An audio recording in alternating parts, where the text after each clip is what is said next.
ఎవరి సరసన నటించడం మీకు బాగా ఒక తృప్తిని, ఒక మంచి క్యారెక్టర్ చేసాము లేకపోతే మంచి సినిమా చేసామని ఫీలింగ్ వచ్చేది? ఎంజీఆర్ గారితో నటించారు, ముందు వరుసపెట్టి చూద్దాం. కాంతారావు గారు, ఎంజీఆర్ గారు, ఏఎన్ఆర్ గారు, రామారావు గారు, అందరితో నటించారు కదా. ఎవరితో మీకు బాగా తృప్తిగా అనిపించేది? అమ్మా, ఆ కాలంలో హీరోస్ అంటే టాప్ హీరోస్ తెలుగులో చెప్తాను. ఫస్ట్ మన తెలుగు ఛానల్ కనుక నాగేశ్వరరావు గారు, రామారావు గారు, కాంతారావు గారు, జగ్గయ్య గారు, నలుగురు పెద్ద హీరోస్. అవును. దాని తర్వాత వచ్చినవాడు శోభన్ బాబు, కృష్ణ గారు, హర్నాథు, రామకృష్ణ. అవును. నలుగురు స్టెప్ బై స్టెప్ వచ్చారు.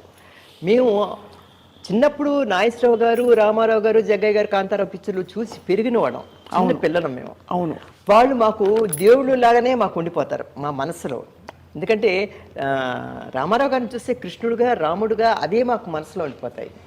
వాళ్ళతో యాక్ట్ చేస్తున్నాం అంటే కూడా మనకి చాలా ఇదిగా ఉంటుంది. వాళ్ళతో అనుభవం అంటే వాళ్ళు చూస్తామా, యాక్ట్ చేస్తామా అని కూడా ఊహించని టైంలో వాళ్ళతో యాక్ట్ చేయడం మహాభాగ్యం. అంతే కదమ్మా. అంతే. ఇప్పుడు మిగతా హీరోలతో చెప్తారా? మిగతా హీరోలు శోభన్ బాబు గారు, కృష్ణ గారు, హర్నాథు, రామకృష్ణ అందరూ చక్కగా పెళ్ళిళ్ళు అయిపోయి వచ్చిన వాళ్ళు. అందరూ కూడా వాళ్ళకి ఏమిటంటే ఆ కాలంలో లేడీస్ కానీ జెంట్స్ కానీ ఎక్కువగా మనం హీరోయిన్స్తో ఎక్కువగా టచ్లో ఉన్నాం. ఎందుకంటే మనం ఎవరు పైకి రావాలి, మనం బాగా సాధించాలి, పెద్ద హీరోస్ అవ్వాలని వాళ్ళు, మనం పెద్ద హీరోయిన్స్ కావాలని మనం అనుకున్నాం. అందులో మాకు యాక్ట్ చేసేటప్పుడు ఏ హీరోయిన్ అయినా ఒకటే. అంటే ఇప్పుడు రామారావు గారు యాక్ట్ చేసినప్పుడు అదొక విధమైన ఎక్స్పీరియన్స్, అనుభవం. నాగేశ్వరరావు గారు యాక్ట్ చేసేటప్పుడు అదొక టైప్ ఆఫ్ ఇది. అంటే అన్నిటికీ మనం అడ్జస్ట్ అవుతాం. మిగతా జగ్గయ్య గారితో యాక్ట్ చేసేటప్పుడు అదొకటి, కాంతారావు గారితో ఒక టైప్ ఉంటుంది. అదేలాగా శోభన్ బాబు గారిని, కృష్ణ కానీ, కృష్ణరాజు కానీ అందరితో ఆల్మోస్ట్ అందరు హీరోలతో తెలుగులో యాక్ట్ చేశారమ్మా. అది వాళ్ళ అనుభవం అంటే ఎవరు ఎక్కువ అని లేదు. ఎవరితో యాక్ట్ చేసినప్పుడు వాళ్ళే మాకు దేవుడు, వాళ్ళే ఎక్కువ మాకు. అది అంతేగాని వీళ్ళు చాలా టాప్ కదా, వీళ్ళతో యాక్ట్ అంటే పెద్ద హీరోస్తో యాక్ట్ చేయడం అంటే అప్పుడు గ్రేట్గా మేము భావించేవారు. అవును కదా. నాగేశ్వరరావు గారు, రామారావు గారు అంటే టాప్, అది ప్రపంచానికి తెలిసింది అందరూ. అందులో తర్వాత తమిళనాడులో అంటే ఎంజీఆర్ గారు, శివాజీ అంటే తెలియంది లేదు. అందులో కూడా ఇదేలాగా స్టెప్ బై నలుగురు ముగ్గురు ఉన్నారు. ఎస్ఎస్ఆర్ వాడు అందరితో యాక్ట్ చేశాను నేను ఆల్మోస్ట్. రైట్. కనుక ఒక్కొక్కతో ఒక్కొక్క విధమైన అనుభవం. అంతే, ఎవరికి ఇష్టం అని లేదు. మన క్యారెక్టర్ ఏది మంచిదా అని అది ఇష్టం నాకు, అంతే. సో అమ్మ, మీరు ఇంత పీక్ ఆఫ్ యాక్టింగ్లో ఉంటూ మనకి మీ వివాహం అయినప్పుడు పాంచజన్య గారితో అది ఎలా కుదిరింది? ఎలా మీకు అసలు అంటే పొలిటికల్ ఫ్యామిలీ వల్ల పరిచయం అయ్యారా?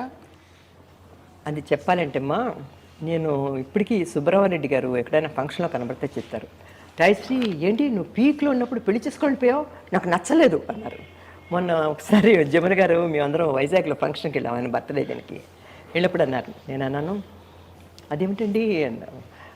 అంతా మనం అంటే మన ఫీల్డ్ అయిపోయిన తర్వాత మ్యారేజ్ చేసుకోవటం ఏంటి, ఫీల్డ్ పీక్లో ఉన్నప్పుడు చేసుకుంటేనే ఆ లైఫ్ ఈ లైఫ్ రెండు మనకి ఎంజాయ్ చేయొచ్చు.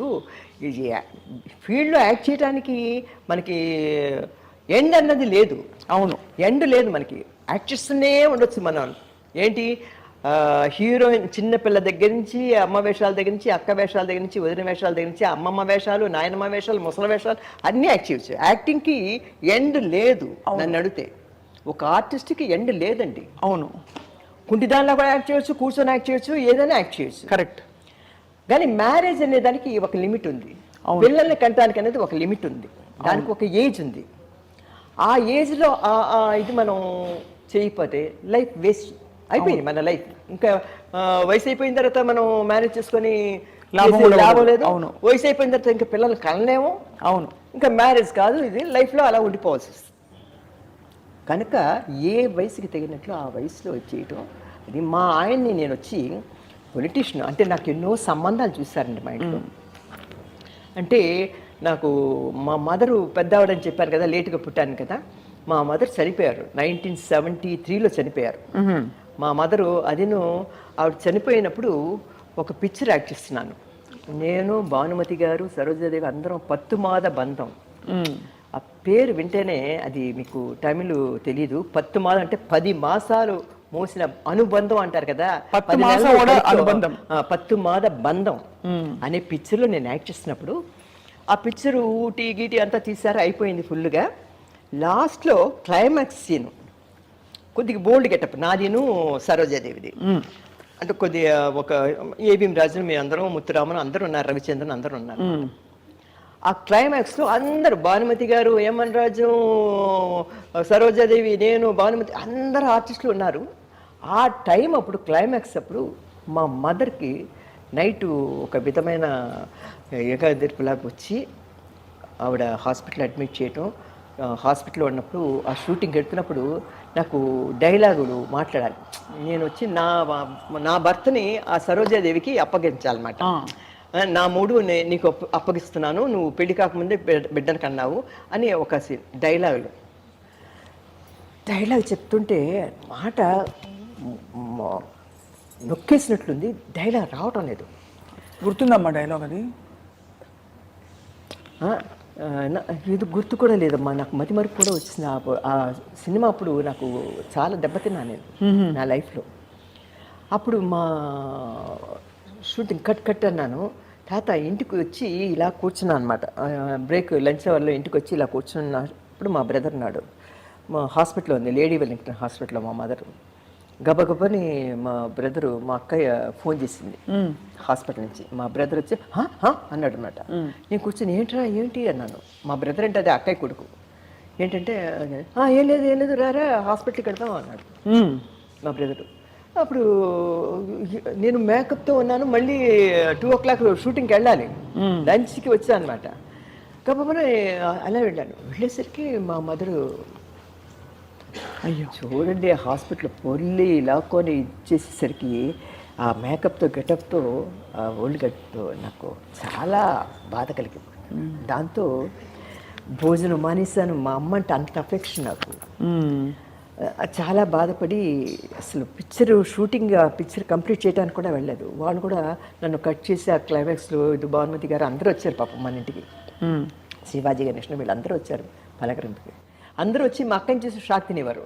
ఈవిడ కదా అమ్మ, ఇదేంటి అమ్మ చచ్చిపోయినట్టున్నారు, ఈవిడ కూర్చొని ఉంది మా మదర్ని చూసి. తర్వాత చనిపోయిన తర్వాత మా సిస్టర్ అన్నారు, అమ్మ ఇంకా చాలు నువ్వు యాక్ట్ చేసింది, మీ మదర్కు చనిపోయారు, అదే మన అమ్మ చనిపోయింది కదా, నాకైతే నా కొడుకులకి పెళ్లి చేశాను, అందరు లైఫ్లో సెటిల్ అయిపోయారు, మనవరాళ్ళు అందరూ పుట్టేశారు కూడా, నీకు మ్యారేజ్ చేయకుండా అలా వదిలేసి, అంటే మా అక్కకి ఆవిడ ఏజే కదా నాకంటే, నాకేమైనా అయిపోయిందంటే నువ్వు ఒక్కదాన్ని అయిపోతావు, నా పిల్లల్ని సెటిల్ చేసి నేను చేయలేదు లైఫ్లో అని అంటారు, కనుక నువ్వు లైఫ్లో సెటిల్ అవ్వాలంటే నువ్వు పెళ్లి చేసుకొని ఎన్నో సంబంధాలు చూశారు. నాకు మా అమ్మ చచ్చిపోయిన తర్వాత చీచి వద్దు, నాకు పెళ్ళి వద్దు, ఏం వద్దు అని అనుకొని పెళ్లి చేసుకోవడానికి ఇష్టపడలేదు నేను. మా అక్కయ్య ఫోర్స్గా కొద్దిగా లేదు ఎలానే సరి చేసుకొని, అప్పుడు ఏదో ఒక మ్యారేజ్కి వెళ్ళినప్పుడు సీతా అనసూయ అని పాటలు పడేవారు పాతకాలం. వాళ్ళును బిఆర్ నాయుడు గారు భక్త శబరి తీశారని చెప్పాను కదా, సీతగా యాక్ట్ చేశారని. అవునవును. ఆవిడ వైఫ్ నాయుడమ్మ గారు అంటారు అనమాట, ఆవిడ లీలా నాయుడు. ఆవిడను ఏదో మాట్లాడుతూ ఇలా సంబంధం ఉంది, ఇది ఒక హైదరాబాదు ఒక ఎమ్మెల్సీ పెద్ద చదువుకున్నాడు ఆయన, వెంగయ్య గారు టైంలో ఆయన ఇది ఇంటెలెక్చువల్ అని చెప్పేసి సంబంధం ఉందంటే నేను అనుకొని గమ్మన్నాను. ఆ పిక్చరు అదే ఆ మాటలు జరుగుతున్నప్పుడు నేను కొద్దిగా మైండ్ సరిపెట్టలేదు. తర్వాత ఆ పిక్చర్ అది ఫినిష్ చేస్తాను అనుకోండి, పతిమాత బంధం. తర్వాత నాకు ఎన్టీ రామారావు గారు ఆయన బోన్ బ్యానర్లో ఆ పిక్చరు దానవీర సూరకర్ణం, అందులో నన్ను ఆయన పిలిచి నాకు రుక్మిణి సత్యభామ క్యారెక్టర్ ఇచ్చారన్నమాట. ఇచ్చినప్పుడు నేను షూటింగ్ ఒక షెడ్యూల్ వర్క్ చేశాను రామకృష్ణ స్టూడియోలో హైదరాబాద్లో. తర్వాత వచ్చి అక్కడికి వెళ్తున్నప్పుడు ఆయన వచ్చి ఫోన్లోనే మా ఆయనని మాట్లాడారు, ఇలాగా వచ్చి చూడాలి అది ఇది అని, ఇలాగా ఆయన ఇంకోనెవరినో చేసుకోవాల్సింది, నేను ఆ పేరు చెప్పను, ఇంకొక హీరోయిన్ చేసుకోవాల్సింది.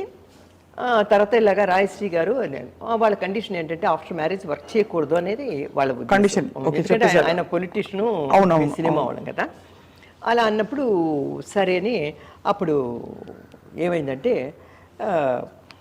చెప్పారు ఇలా రాయశ్రీ వాళ్ళ ఇంట్లో కూడా సంబంధాలు చూస్తున్నారు, సిస్టర్. అంటే మా ఆయన కొద్దిగా ఒడ్డు పొడుగు కొద్దిగా ఇదిగా ఉంటుంది దట్టంగా. ఏం ఇష్టపడతారో లేరు గబుకొని వద్దు అంటే కష్టం. కానీ ఆవిడని చూసా, ఆ అమ్మాయిని చూసాను నేను ఒకటి బర్త్డేలో. మనకు బాగా తెలిసిన వాళ్ళే సినిమా వాళ్ళే. ఆ అమ్మాయిని చేసుకోలేదు. చూశాను కానీ ఆ అమ్మాయి వాళ్ళు ఒప్పుకుంటారా లేదో తెలియదు. కానీ నాకు పెళ్లి చూపులని రాను, ఊరికే వస్తాను హలో అని ఫ్రెండ్స్ లాగా. నేను ఎక్కడో దూరాన్ని చూశాను అన్నారు. మా ఇంట్లో అన్నారు ఇట్లా. మా ఇంట్లో కూడా చెప్పలేదు ముందు. గెస్ట్లు ఏదో పిక్చర్ ఏదో తీస్తారంటే మా ఆయన వస్తారు. నేను ఒక మ్యాక్సీ వేసుకున్నాను. మ్యాక్సీ వేసుకొని బెల్ కొడితే వచ్చి తలుపు తీశాను. తీసి లోపలికి రమ్మన్నాను. ఆఫీస్ రూమ్లో కూర్చోబెట్టాను. ఆయన చూసి ఏంటి చిన్నపిల్లలా ఉంది ఇంత కొద్ది సన్నగా. మా అమ్మ చచ్చిపోయిన కొత్త బాగా సన్నగా అయిపోయాను నేను. అయితే ఈ అమ్మాయి చిన్న అమ్మాయిగా ఉంది, నేను హైట్ వెయిట్గా ఉన్నాను, ఒప్పుకుంటారు లేదో అని కూర్చున్నారు, మాట్లాడారు, ఇచ్చేసారు వెళ్ళిపోయారు.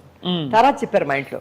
చెప్తే నేను అన్నాను నాకు వద్దు, నేను పెళ్లి చేసుకున్నాను, నేను అసలు మనిషి నాకు ఎవరినైనా అలా కాసేపు చూస్తే కానీ వాళ్ళు నా మైండ్లో రిజిస్టర్ అవ్వదు.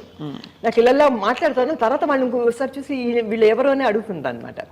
అలాగా నా స్వభావం చిన్నప్పటి నుంచి కూడా. ఎక్కువగా కళ్ళల్లో కళ్ళు పెట్టి చూసి ఇలా మనిషిని అబ్జర్వ్ చేస్తేనే నా మైండ్లోకి ఎక్కుతుంది, లేకపోతే మైండ్లో ఉంచుకోవాలని ఇదే ఉండదు నాకు. వచ్చారు చూస్తారు.